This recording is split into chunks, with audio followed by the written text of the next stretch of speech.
और हम उनको बुलाना चाहते हैं स्टेज पर। एक जोरदार दमदार वाली तालियों के साथ उनका स्वागत किया जाए।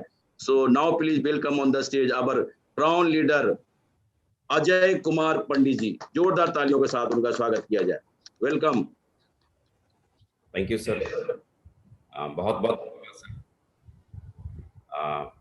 मैं आज नमस्कार दोस्तों, मैं अजय पंडित आप सबका बहुत बहुत स्वागत करता हूं आज। और बहुत बहुत शुक्रिया मैं कहना चाहूँगा अपने ग्रेट अपलाइन हमारे कोच श्री सत्येंद्र प्रसाद सर का और हमारे ग्रेट महागुरु जी श्री विजयपाल सर का, जिन्होंने आज यहाँ पर हमारे सम्मानित साथियों के बीच में मुझे दो शब्द कहने का मुझे मौका दिया, दो बात मुझे यहाँ पर कहने का मौका दिया। और मैं बहुत आभारी हूँ सर का। Sir thank you very much sir, जो आपने मुझे यहाँ पर बोलने का मौका दिया। सर कुछ भी कहने से पहले मैं थोड़ा सा ये स्लाइड शेयर कर लेता हूँ। दिख रही है।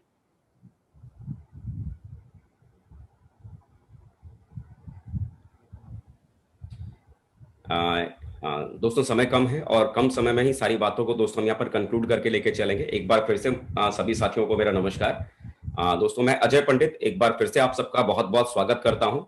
आज साथियों में जिस टॉपिक के साथ मैं आप लोगों से मैं डिस्कस करने यहाँ पर आपके पास में आया हूँ, ये टॉपिक है फॉलोअप का, the art of follow up. Follow up दोस्तों एक ऐसा पार्ट हमारे बिजनेस के भीतर है। अगर ये फॉलोअप का पार्ट अगर कमजोर रह जाता है तो बहुत सारी चीजें करने के बावजूद भी रिजल्ट हमारे पास में नहीं आ पाते हैं। और एक बार अगर हम ये फॉलोअप करने की कलाकारी को अगर हम सीख लेते हैं तो बिलीव करो, एक बार ये फॉलोअप की करने की कलाकारी को सीखने के बाद ये हमारे बिजनेस को करना बहुत ही ज्यादा आसान हमारे लिए बन जाता है। प्लान दिखाने के बाद जो सबसे महत्वपूर्ण करने वाला जो काम होता है वो फॉलोअप का काम होता है। और एक बार अगर इस कलाकारी को अगर आप सीख लेते हैं, कैसे लोगों को कन्विंस करना है, कैसे आपका कम्युनिकेशन स्किल आपको ठीक करना है, और ये फॉलोअप करने की कलाकारी अगर आपके भीतर अगर डेवलप हो जाती है तो बिलीव करें लोग आपकी तरफ चुंबक की तरह खींचे चले आएंगे। खाली इसके भीतर एक्सपर्टनेस को खाली हासिल करने की जरूरत होती है। होता क्या है कि शुरुआत में जब दोस्तों हम किसी व्यक्ति को जब हम प्लान दिखाने के लिए जाते हैं, प्लान दिखाते हैं, या तो हम सेमिनार में जब हम लोगों को प्लान दिखाते हैं, या फिर हम किसी व्यक्ति को 1 to 1 यानी घर पर जाकर लोगों को हम प्लान दिखाते हैं, या फिर हम किसी व्यक्ति को सेमिनार का लाइव हम वेबिनार दिखाने के लिए उसको लिंक हम भेजते हैं और उस मीटिंग में आने के लिए हम उसे कन्विंस करते हैं। तो होता क्या है कि जैसे ही आप किसी व्यक्ति के साथ आप सामने जाते हैं और प्लान दिखाने की शुरुआत करने की बात करते हैं, आप अपना फोल्डर खोलते हैं या लैपटॉप खोलते हैं, तो प्लान और फोल्डर खोलते ही, लैपटॉप खोलते ही सामने वाला तुरंत आपसे कहता है भाई साहब बस इसको आप बंद करो, हम सब समझ गए आप क्या बताने आए हो। आप किसी नेटवर्किंग के बारे में बात कर रहे हो, किसी कंपनी के बारे में आप बताने आए हो, इसके बारे में मत बताओ, ये सब कुछ बंद करो। सामने वाला व्यक्ति इस तरह का रिएक्शन देना शुरू कर देता है। तो उस समय हम सामने वाले व्यक्ति को समझाने की कोशिश करते हैं कि जी पहले सुन तो लीजिए, समझ तो लीजिए, सुनने में क्या जाता है, क्या कोई पैसा लगता है क्या। हम किसी ना किसी तरीके से हम उस व्यक्ति को राजी कर लेते हैं कि कम से कम हमारा प्लान सुन तो लीजिए, बाकी जो आपका फैसला लगे वो करना, सुनने में कोई पैसा थोड़ी लगता है, कोई बात थोड़ी बनती है। और वो व्यक्ति तैयार भी हो जाता है कि चलो ठीक है आप बताओ। तो हम अपना प्लान बताना हम शुरू करते हैं और हम बड़ा एक्साइटेड होते हैं कि चलो सामने वाला व्यक्ति हमारी बातों को समझ रहा है, सामने वाला व्यक्ति हमारी बातों को सुन रहा है। लेकिन रियलिटी क्या होती है? क्या आपको सचमुच में लगता है कि सामने वाला व्यक्ति आपकी बातों को समझ रहा है? सामने वाला व्यक्ति सचमुच में आपकी बातों को सुनने के लिए तैयार है?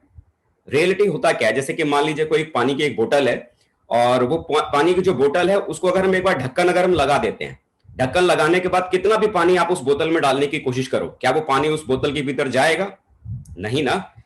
जब सामने वाले व्यक्ति को आपने जब कन्विंस कर लिया ना, उसने बोला ये फोल्डर बंद करो, ये अपना लैपटॉप बंद करो, हमें कोई कंपनी का प्लान नहीं सुनना, और आपने फिर भी उसे कन्विंस कर लिया कि सुन तो लीजिए, सुनने में क्या जाता है, देख तो लीजिए, देखने में क्या लगता है। रियलिटी में क्या, वो सुनने को तैयार हो तो गया आपके समझाने से, लेकिन उस व्यक्ति ने मन ही मन में अपने दिमाग में ढक्कन लगा दिया कि ये जितनी भी बातें करने वाले हैं अंत में मुझे ना ही कहना है, करना तो मुझे है ही नहीं, मुझे इनकार ही करना है। जब पहले ही कोई व्यक्ति आपकी बातों को सुनने से पहले ये मान के चल रहा है कि मुझे इसको सुनना ही नहीं है, मुझे इसे करना ही नहीं है, तो आप जरा सोच के देखो, क्या सामने वो व्यक्ति आपकी बातों को ध्यान से सुन पा रहा होगा? मुझे लगता है शायद नहीं। जब वो सामने व्यक्ति ध्यान से अगर सुन ही नहीं पा रहा होगा तो क्या वो अंत में आपको फैसला दे पाएगा कि मुझे इस बिजनेस को करना चाहिए या नहीं करना चाहिए? मुझे लगता है शायद उस कंडीशन में भी सामने वाले का फैसला ना में ही आएगा, क्योंकि वो मन में पहले ठान चुका है कि मुझे नहीं करना है।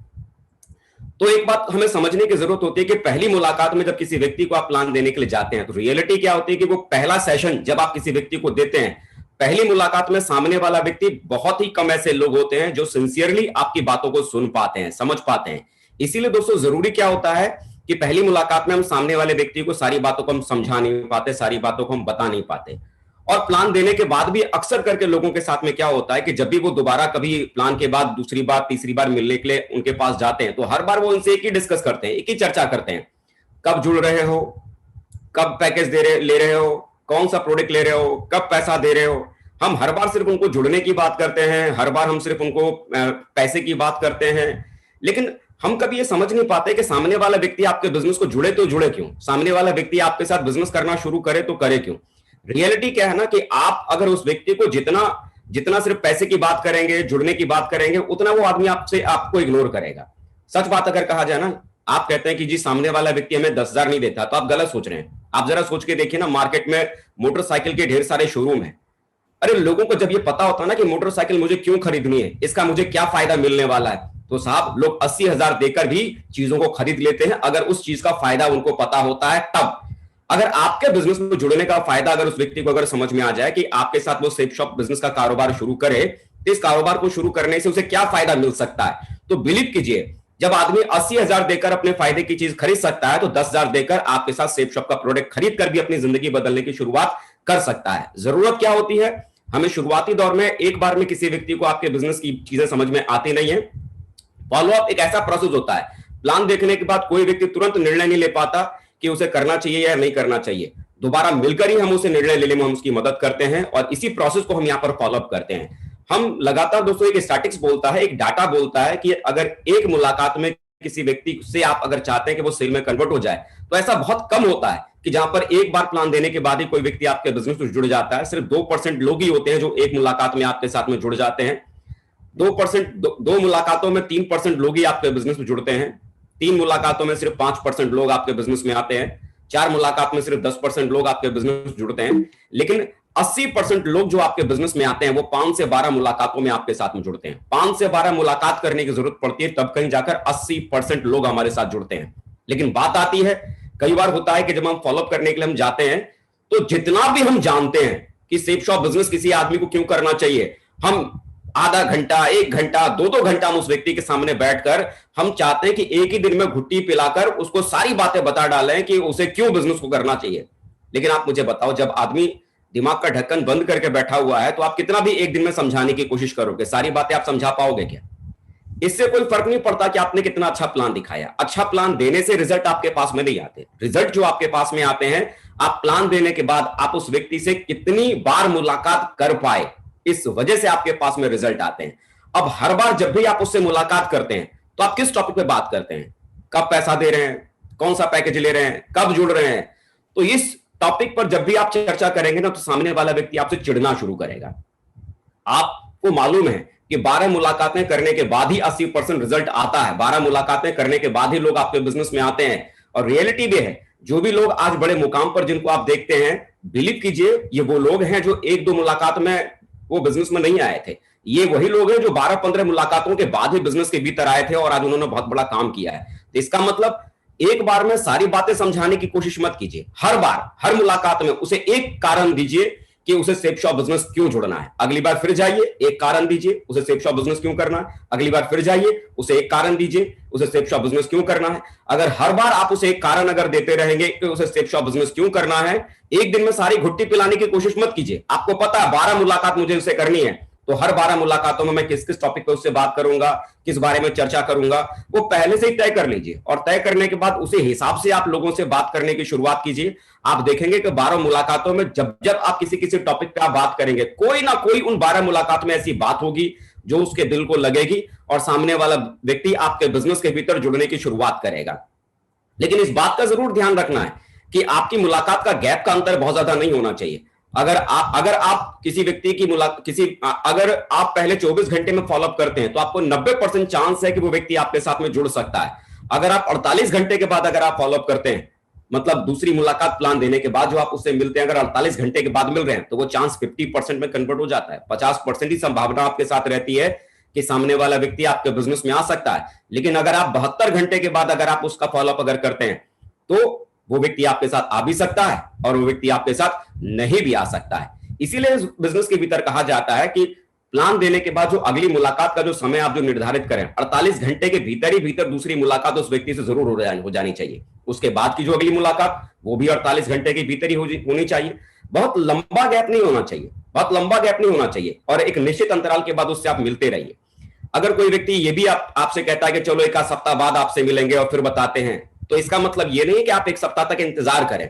एक सप्ताह तक अगर आप इंतजार करने में अगर रह जाएंगे तो एक अच्छा व्यक्ति आपके साथ, आपके हाथ से निकल सकता है।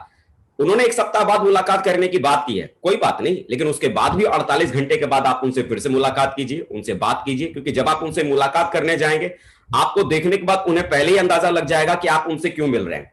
और वहां बैठकर उनसे बिजनेस की चर्चा कीजिए, पैकेज की बात मत कीजिए, पैसे ले की बात मत कीजिए, आप प्रोडक्ट की बात मत कीजिए। बस शेप शॉप बिजनेस में क्या अच्छा है, क्या उनके मतलब का, उनके काम का है, उसके ऊपर खाली आप डिस्कस कीजिए। लेकिन ये 48 घंटे की दूरी ज्यादा नहीं होनी चाहिए। आज हमारे ग्रेट महागुरुजी श्री विजयपाल सर हमेशा एक बात कहते हैं कि बात करने से बात बनती है। अगर आप लोगों से बात अगर नहीं करते हैं, प्लान देने के बाद अगर आप एक समय के बाद अगर आप लोगों से नहीं मुलाकात करते हैं, एक बार मिलने के बाद आप लोगों को छोड़ देते हैं, तो बहुत अच्छी सेलें आप छोड़ देंगे। लेकिन लगातार अगर आप लोगों से मिलते रहेंगे, लोगों से बात करते रहेंगे, तो विश्वास कीजिए बात करने से बात बनती है। एक बेटी का बाप भी जब किसी लड़के को जब देखता है और देखने के बाद मान लीजिए लड़के की तरफ से कहा गया कि ठीक है हम सोच के बताते हैं। अब एक बात आप मुझे बताओ, जब किसी बेटे के बाप ने बोला कि हम सोच के बताते हैं, तो उस लड़की के बाप को क्या करना चाहिए? इंतजार करना चाहिए। कितने दिन इंतजार करना चाहिए? महीना, 2 महीना? मालूम पड़ा 1 साल बाद वो बेटी का बाप पता करने गया कि भाई उन्होंने भी बताया नहीं, सोच के उन्होंने बताया नहीं, और 1 साल बाद जब उनके घर पे जाता है तो क्या देखता है? उनके घर में तो मुन्ना खेल रहा है। तो मेरे यार इंतजार भी इतना नहीं होना चाहिए कि जहां हम सोच रहे थे कि भाई वो रिजल्ट आना चाहिए, मालूम पड़ा आप इंतजार ही करते रहे साल भर तक कि वो सोच के बताएंगे। मालूम पड़ा उस 1 साल में तो कोई दूसरा व्यक्ति उनको बराबर समझाकर, बिजनेस में लाकर, काम करवाकर उस व्यक्ति को पर्ल तक लेके चला गया। तो इंतजार नहीं करना चाहिए। 24 घंटे के भीतर उस व्यक्ति से हर हाल में मुलाकात करना बहुत जरूरी है, हर हाल में मुलाकात करना जरूरी है।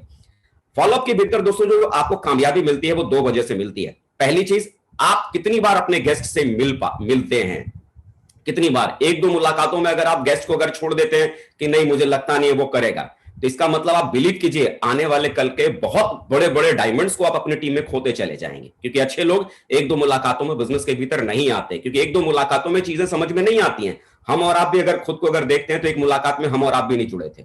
और दूसरी जो चीज होती है, आपने कितने गहरे संबंध अपने गेस्ट के साथ बनाए हैं। क्योंकि इस बात को आप समझिए कि कोई भी व्यक्ति कंपनी को पहले ज्वाइन नहीं करता, वो कंपनी को नहीं जानता, वो सबसे पहले आपको देखता है। अगर आप सामने वाले व्यक्ति को आप अगर पसंद आते हैं, आप अगर अच्छे लगते हैं, तो वो आदमी आपके साथ जुड़ना चाहता है। लेकिन आप अगर उस व्यक्ति को अगर पसंद नहीं आते हैं, आप अगर उससे एक अच्छा रिश्ता नहीं बना पाते हैं, तो वो व्यक्ति आपके साथ आगे बिजनेस को लेकर नहीं बढ़ना चाहेगा। तो ये 2 चीजें जो बड़ा मायने रखती हैं कि आप जितना ज्यादा लोगों से मिलेंगे, जितना ज्यादा आप लोगों से मिलेंगे, उतना अच्छी तरह से वो आपको समझ पाएंगे, आप में उनका इंटरेस्ट जागेगा और धीरे धीरे आप उनको अच्छे लगने लगेंगे।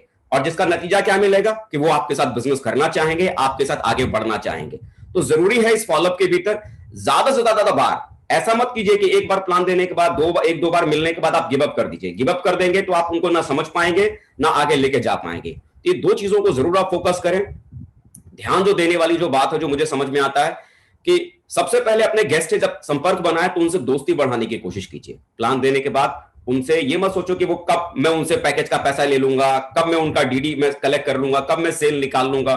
सेल निकालने के चक्कर में रहेंगे तो सिर्फ सेल निकाल पाएंगे। लोगों का दिल जीतना ये बहुत बड़ी बात है। सबसे पहला काम आपको क्या करने की जरूरत है कि उनसे दोस्ती बढ़ाइए। दोस्ती बढ़ाने के बाद उनके जीवन में जो सबसे बड़ी समस्या है वो खोजना शुरू कीजिए। हर व्यक्ति की लाइफ में कोई ना कोई ट्रेजेडी चल रही होती है, कोई ना कोई होता है, परेशानी में होता है। किसी आदमी के दिमाग में है कि भाई मेरी बेटी की शादी करने जवान है, किसी आदमी के दिमाग में रहता है कि मेरे बेटे का करियर सेटल करना है, किसी को लगता है कि भाई मेरे घर में मेरे भाइयों से विवाद चल रहा है, मुझे मेरे लिए कोई घर बनाना है, कोई कुछ और ड्रीम देख रहा होता है, किसी के पास किसी लाइफ में कोई समस्या होती है, किसी के लाइफ में कोई प्रॉब्लम होती है। आपका काम क्या है? जब आप उनसे दोस्ती बढ़ाएंगे, उनसे बात करेंगे, तो धीरे धीरे आपको समझ में आना शुरू होगा कि इस व्यक्ति की जिंदगी में चल क्या रहा है, ये आदमी अपनी जिंदगी में क्या चाह रहा है। और वो चीज अगर आप समझ लेते हैं, उसकी लाइफ की सबसे बड़ी प्रॉब्लम को अगर आप समझ लेते हैं, तो आपका सिर्फ एक ही काम बचता है कि उसकी लाइफ का जो प्रॉब्लम है, उसकी लाइफ की जो समस्या है, उसका इलाज सेफ शॉप से कैसे हो सकता है। उसे आप ढूंढकर उसको वो रास्ता बताइए और उस रास्ते पर आप लेके जाइए। अगर आपने वो विकल्प अगर उस व्यक्ति को बता दिया ना कि जी आप अपने बेटे के करियर के बारे में आप परेशान हैं, चिंता मत करो, और आपने उस व्यक्ति को यह समझाने में अगर आप कामयाब हो गए कैसे सेफ शॉप की वजह से आप अपने बेटे का करियर संवार सकते हैं, अगर आप उस व्यक्ति को यह समझाने में कामयाब हो गए, जो आदमी अपनी बेटी की शादी को लेकर चिंता में है कि कैसे सेप शॉप की वजह से उसकी बेटी की शादी शानदार तरीके से हो सकती है, अगर वो अपने भविष्य को लेकर चिंता में है तो कैसे सेप शॉप की वजह से उसका भविष्य अच्छा हो सकता है, अगर ये समझाने में कामयाब हो गए तो विश्वास कीजिए सामने वाला व्यक्ति ना केवल आपके बिजनेस को ज्वाइन करेगा बल्कि बहुत ही बड़ा काम वो व्यक्ति करके दिखाएगा, अगर आपने सही तरीके से उसकी समस्या को खोज लिया और उसकी उस समस्या के ऊपर अगर आपने काम करना शुरू कर दिया, उस समस्या के बारे में बात करना शुरू कर दिया।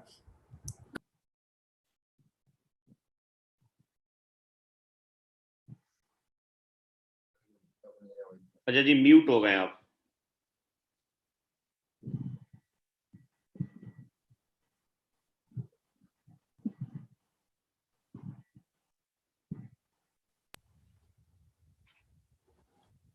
कई बार लोगों में घबराहट होती है कि सर हम लोगों से, मुझे मुलाकात करने में बड़ा डर लगता है, मुझे घबराहट होती है, मैं कैसे लोगों से बात करूं।